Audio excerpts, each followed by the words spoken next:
Hi everyone, come get ready with me while I talk to you about how I started as a pet sitter. Alright, so it all started back in September of 2016. Alright, so back in 2016, throughout that year, I had to deal with different series of events, some traumatic things, and ultimately, I think I moved a total of 3 times in that 1 year alone. So I was constantly all over the place. And obviously, at this time, I'm 18 years old. So I don't really have much to turn on as far as like experience and knowledge, education, things like that. And fun fact is that I actually worked at Walmart. That was my first job. So that's really the only experience that I had. And I was applying for jobs like crazy, like in restaurants, Burger King, like just whatever could give me something. And all of them said. And basically, I was in a situation where I needed money ASAP. So I didn't care where I was working. I just cared that money was coming in my pocket because obviously I gotta survive. And I had just moved to New Orleans at the time. So I didn't know the area. I didn't know anything around me. I was applying for jobs that apparently were like an hour plus away. Like it was, like I said, I'm 18, my first time like living alone. And I remember being on Facebook and seeing this ad for this app called Rover. And I was like, I don't know what that is. I've never heard of it. So I looked into it and it was like, oh, dog boarding. I think they had doggy daycare, drop-in visits, and dog walking, right? So those were the only options back then. And so I looked into it and I looked around my area to see what other people were doing. There was this girl who apparently ran this really successful like dog bakery out of her home. And she was charging back at that time $75 a night, which honestly back then was a lot when the average like boarding or house sitting was probably about 30 to 50 at most. She was able to charge 75. So I'm like, let me look into this. Now, here is where I say where they got everyone. Because obviously the biggest thing that I'm worried about is what kind of money am I going to be making? When am I going to get paid? How do I get paid, right?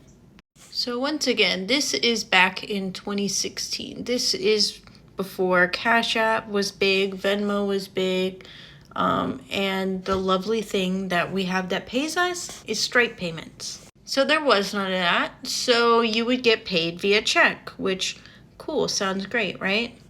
So nothing gets processed until 48 hours after that booking is completed. Not when it starts, none of that. No, after it's completed. So these longer bookings, you gotta be wary about them because you won't get your payment until it's 100% complete. So that lovely check that you're waiting on, in reality, you will get it approximately 2 to 3 weeks after that booking is completed. But of course, young Brianna needed money, okay? So I decided to sign up and try to complete my first booking, which I will still always remember to this day. It was a little border collie named Bandit. And his mom was in the Navy and actually needed someone to watch him for the night because she had like staff duty or something. So she wasn't going to be home. So she had asked and reached out if I could board him because I was number one, the closest, but also the lowest price. And I'll never forget because he in reality was the sweetest puppy, right? But that night, whenever we all went to sleep, he stayed up and I woke up to my blinds being everywhere throughout my house. So that's whenever I learned about things like crating and, whatnot, because I had dogs growing up, but we never crated them. So I began to just start like researching everything that I could regarding what would help me in furthering myself if I wanted to continue to do this. So if I'm being honest, and I highly do not recommend this, but I started taking on some of the worst cases that basically no other sitter would take on. because I believe that in order for me to fully learn and engage myself in this process, I had to get the worst of the worst. That way the easiest clients feel like a breeze. So I took a lot of dogs that struggled with things like aggression, like reactivity, just kind of a little bit of immersing myself in things where I knew that I would be challenged. But obviously, because I was home all day, I could sit there and focus on these challenges and research them and figure out how to handle those properly, so that way moving forward, I have that experience now. So in early 2018, I actually ended up relocating to Hawaii. And that's kind of where my pet sitting stuff really took off. That's when I started taking on a lot more like drop-in clients as well as boarding clients. So I was kind of doing double at the same time, if that makes sense. Like I would have a boarding client, but I would also be doing out call services with drop-in visits or dog walking. And I had never really done that before because I feared that it was going to be a bit too much for me to be able to handle my boarding clients on top of my like out call services. But I was able to like kind of test it out and see and realize how could I make this work. And that's also where I learned about things like meet and greet, which is where you're going to meet the client as well as the owner prior to them coming over for their booking. So I started not even accepting their booking, accepting their payment until I did a meeting, because that's where I was able to experience my first bad situation, to see how I could change that moving forward. So moving forward, I would not accept you until I met both you and your pet prior to the booking. And Hawaii is really where I decided that I kind of wanted to look into doing this full time, just because I honestly loved it so much. I had learned so much. This was honestly like my first job where I was able to fully learn something and take it with me no matter where I was. Like Walmart taught me stuff, and the jobs that I had throughout the times taught me things, but you know, I learned so much about like conflict resolution, able to like read different signs.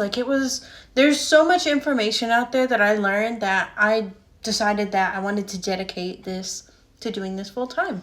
And the biggest thing about doing this is I always tell people, yeah, you can start on these apps. They're excellent for marketing, especially someone like me who is moving around constantly. They are excellent, but you do want to branch out on your own. So I started researching things like licensing, insurance, basically how could I get my own business started successfully, and kind of like, take clients privately versus only relying on Rover. Unfortunately, I had to leave Hawaii before I could make that happen. But once I got back stateside, I took some time to reset. And I lived with my dad for a bit, and then once I moved to Florida is kind of when I just went full throttle, business, insurance, everything. So ever since early 2023, because I moved in 2022, so I don't want to evaluate based off of that. But ever since then, my numbers have steadily went up, and I'm kind of finding the pattern of where the wave is and where it's not, and when to ride the wave and when to not. It's not easy all the time, and honestly, it's not just playing with puppies and kittens all day. There's a lot more that goes into it, but if you guys are interested, I can go over any like specific topics a little bit more. But yeah, that's how I got started, and this year will actually be my 10th year, so I'm excited to see what the next 10 years brings.